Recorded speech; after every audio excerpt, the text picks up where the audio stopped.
Объект культурного наследия Коми – один из лучших образцов деревянного зодчества первой четверти XX века. Кирульская школа была построена в 1924 году по проекту первого коми-архитектора Александра Викентьевича Холопова.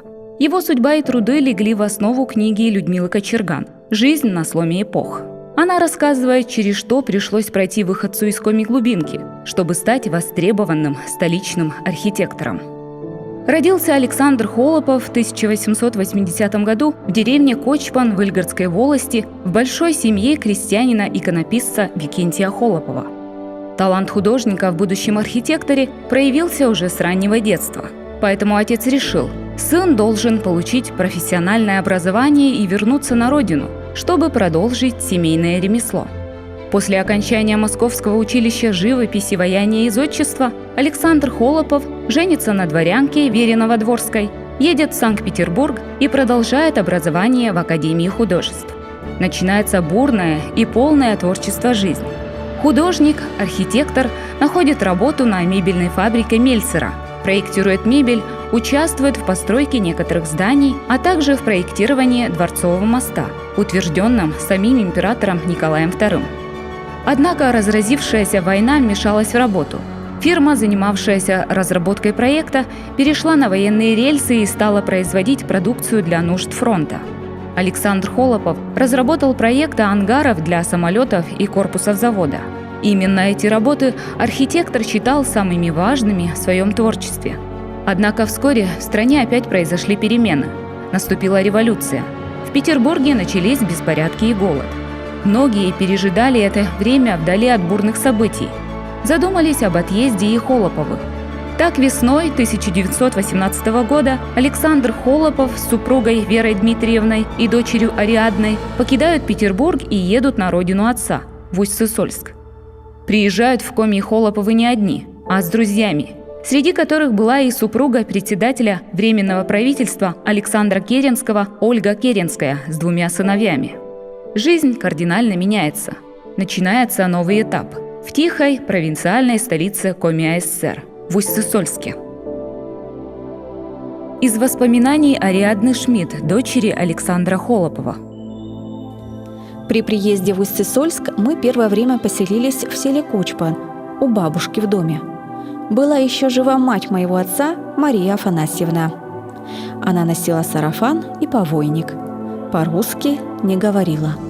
Когда отец после 17-летнего отсутствия приехал домой, оказалось, он забыл родной язык.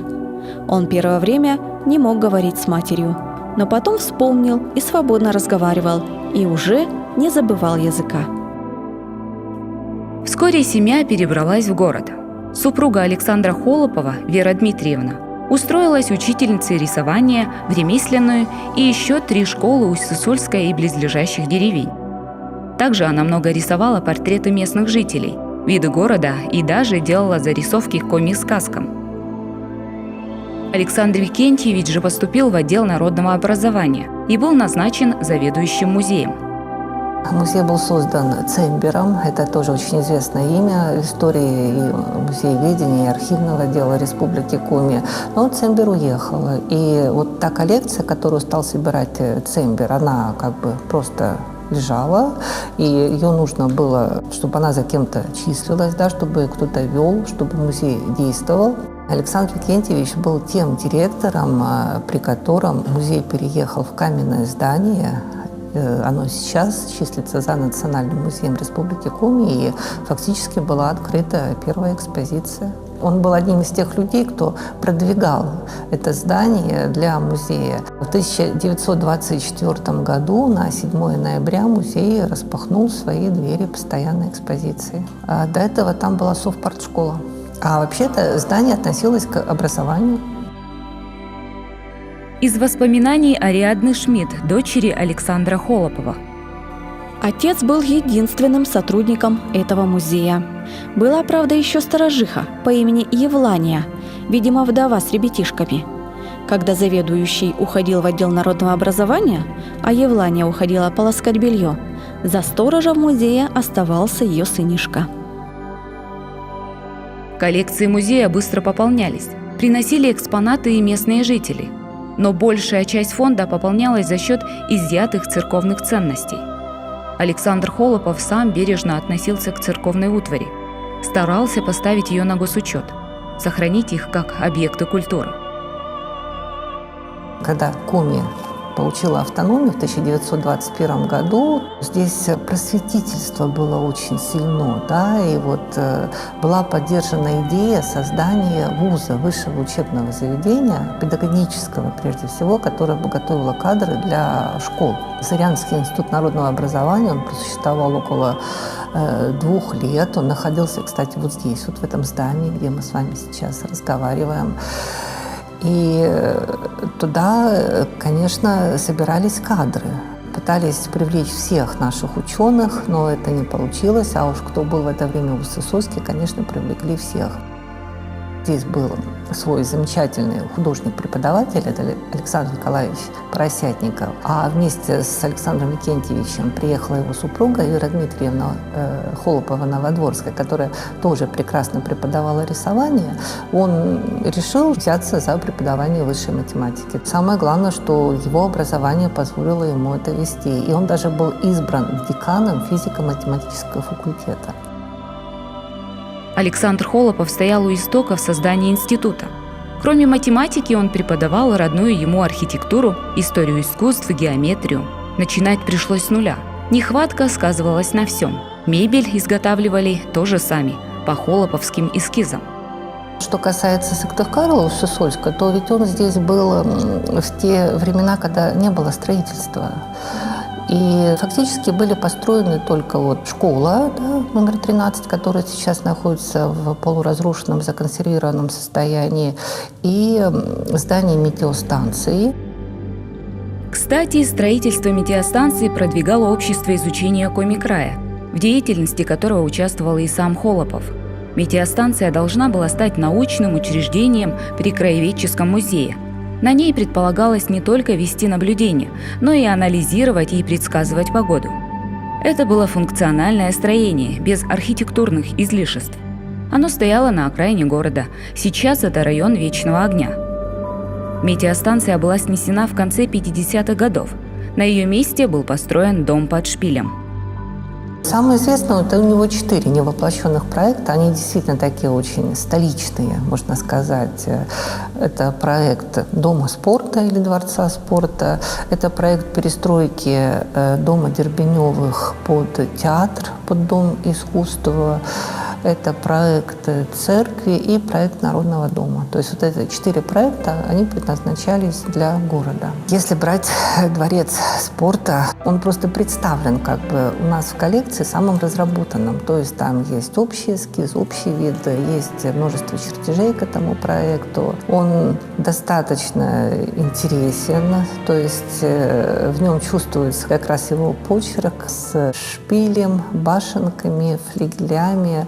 Он достаточно конструктивен, то есть он предназначен для определенных видов спорта, которые как раз культивировались, да, в послереволюционные годы. Мне, например, более всего интересен проект перестройки Дома Дербеневых под театр. Это тоже проект был создан в связи с тем, что у нас появился театр, Цирком Тевчук, театра Виктора Савина. И само решение этого здания внутреннее, с прекрасной сценой, да, пусть небольшой, с настоящим партером, билетажем. Когда читаешь в «Зырянской жизни», в нашей «Зырянской жизни», в газете, которая издалась в те годы, есть 2 такие небольшие статьи, в которые так это восторженно пишется о том, что вот, наконец-то в Уссысольске появится каменный настоящий театр.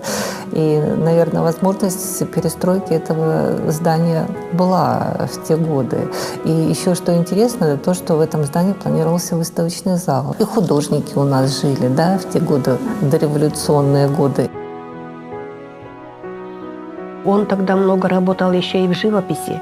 У него остались рисунки живописные окрестностей Уссысольска, окрестностей Кочпана. Остались портреты.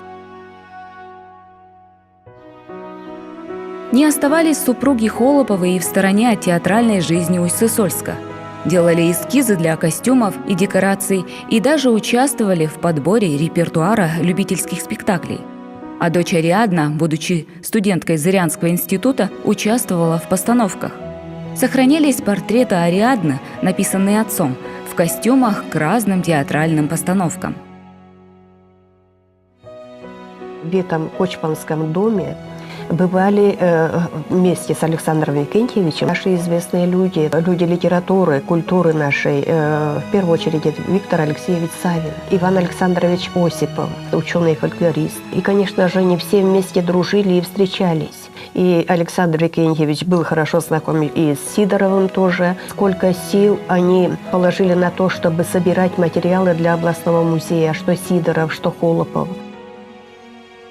Приехав сюда на одно лето, Холоповы задержались в Усть-Сысольске на несколько лет. Сначала отсюда уехала в Петербург на учебу дочь Ариадна, затем супруга Александра Викентьевича. В 25 году покидает Усть-Сысольский сам Холопов. Просто почувствовал, понял, потому что уже во второй половине 20-х годов ведь началась резкая критика многих произведений наших коми-писателей. И мне кажется, он просто успел уехать вовремя. И как-то вот это время его там не застало. Он утверждал, что он общался с Виктором Савиным здесь активно. И, может быть, тоже как-то вот это повлияло. Потом, возможно, мог повлиять приезд Керенской. То есть люди-то не забыли, да, с кем связано пребывание Керенской здесь, в Усть-Сысольске. Это как бы политическая такая подоплека. А может быть, были какие-то личные причины. В конце 24 года получилось так, что прекрасно отчитавшись о работе музея, этот отчет есть в нашем архиве, он затем был снят с должности заведующего музеем, и 3 месяца он работал без сохранения заработной платы. То есть человек приходил на работу, а ему не платили. И есть, опять-таки, в нашем архиве такой интересный документ, в котором он пишет прошение о том, чтобы его взяли на работу научным сотрудником в музей, и о том, что он уже 3 месяца работает, не получая заработную плату, и вверху росчерк, что музею научные сотрудники не нужны. Человек остался без работы, он, конечно, стал искать возможности для работы и переехал в Архангельск, который в это время активно строился, да, поскольку была идея создания Северодвинской губернии с центром в Архангельске. В Архангельске Александр Холопов прожил до 1931 года и работал главным архитектором области. Для области он спроектировал несколько школ. Еще по проекту архитектора в Архангельске было построено 2 крупных здания – Северлеса и Экспортлеса. Строили тогда из самого дешевого материала на севере – дерева. До ныне эти строения не сохранились. Архангелогородцы, по воспоминаниям, гордились очень этими зданиями, потому что авангард был новым стилем, который более культивировался в центре, в Москве, в Санкт-Петербурге.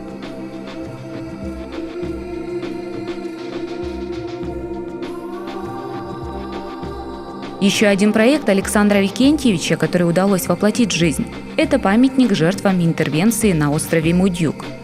Правда, до нас он дошел уже в несколько видоизмененном варианте. Каменный памятник в 1958 году заменили гранитным обелиском.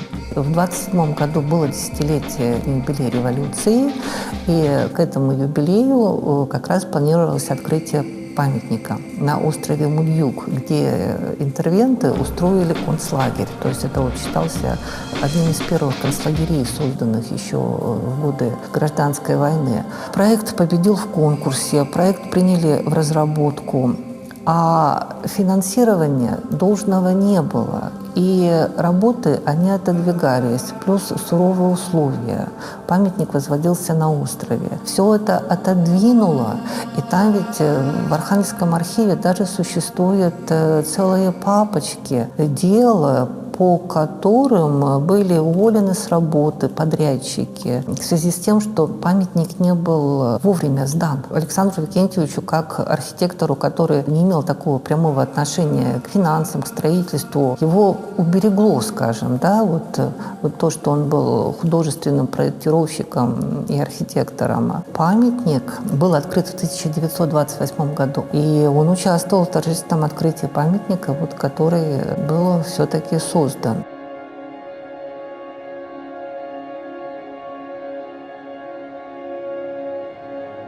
1931 году Александр Холопов покидает Архангельск и возвращается в Ленинград.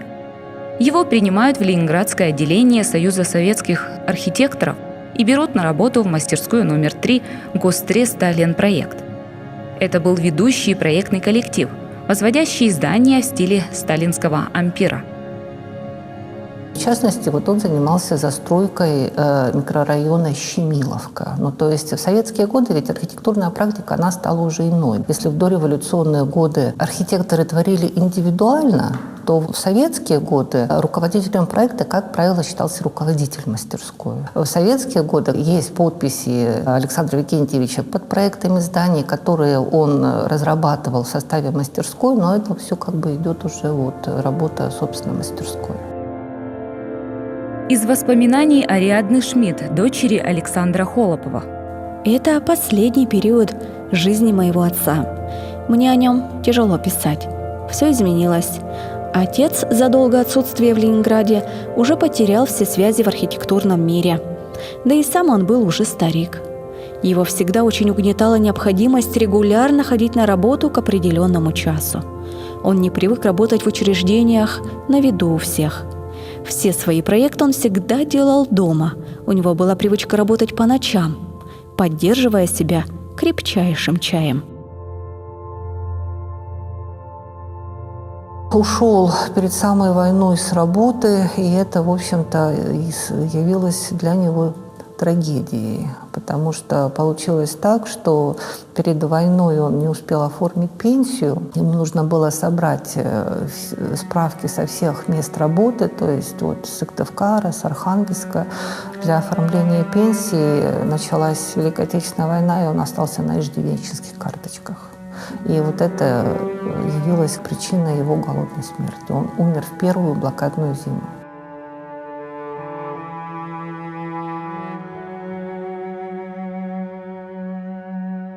Умер Александр Викентьевич 19 января 1942 года в возрасте 62 лет. Через 2 месяца после смерти мужа не стало и его супруги, Веры Дмитриевны Холоповой. Дочь Ариадна, будучи сотрудником Государственного Эрмитажа, была эвакуирована вместе с фондами музея Свердловск.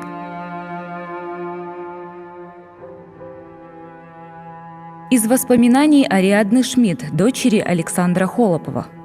Начались страшные дни блокады. Мой муж должен был выехать со своим учреждением и хотел взять с собой родителей. Но в это время немцы отрезали Ленинград от страны. Родители жили и голодали, как и все в Ленинграде. Лежали в постели в холодной комнате. За день до смерти отец вдруг задумал встать и пойти к каким-то знакомым, решив почему-то, что его там накормят. Путь был далекий, по холоду. Его напоили там только кипятком. Он вернулся оттуда и в ту же ночь умер. Мать, проснувшись, обнаружила, что он мертв. Она 3 дня скрывала это от всех в доме. Боялась, что отберут карточку отца. Потом не выдержала. Дали знать, куда следует. Пришли люди, занимающиеся увозом покойников, и унесли отца, заодно прихватив у матери последний кусочек сала. Неизвестно, где его похоронили. Где-нибудь в общей могиле.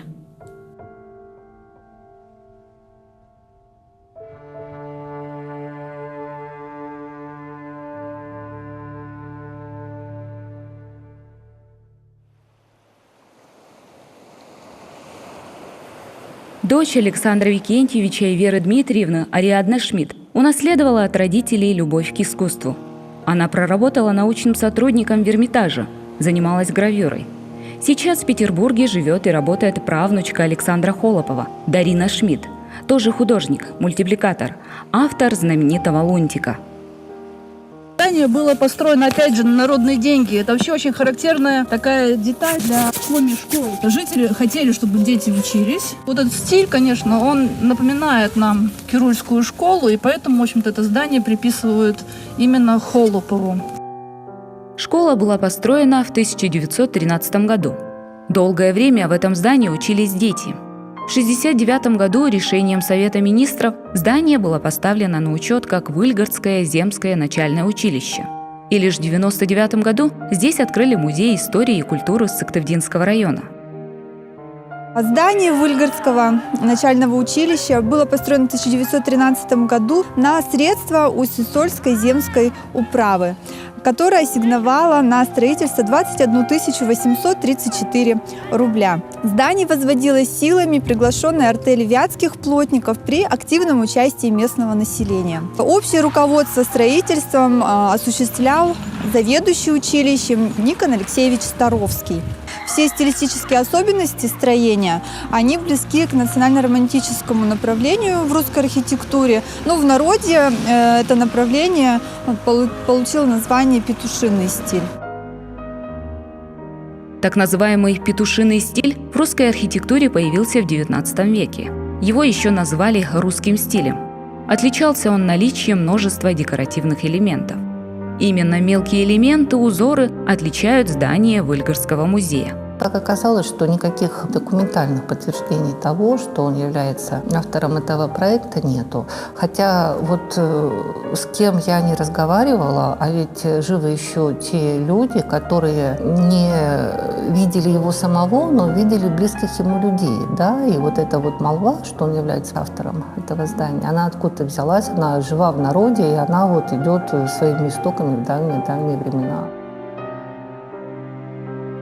Когда он находился в Питере, его отец ездил ему, и, возможно, проект вот таким образом оказался в итоге в Усть-Сысольске. И вот по данному проекту было построено это здание. Это действительно его рук дело, потому что архитектурный, так называемый петушиный стиль, он действительно здесь преобладает в этом здании. Если сравнить вот здание бывшей 13-й школы, они схожи. Вот перила, двери, окна, на некоторых дверях даже ручки сохранились в первозданном виде. В этом году, в декабре, мы будем отмечать 105 лет. Был ли автором проекта этого красивого здания архитектор Холопов? Для нас пока загадка. Возможно, в архивах найдутся доказательства. Сегодня идет большая работа над возвращением имени Александра Холопова из забвения. Разрабатывается экскурсионный маршрут, связанный с жизнью и деятельностью архитектора. Добавятся ли на этом маршруте новые точки и новые объекты? Покажет время.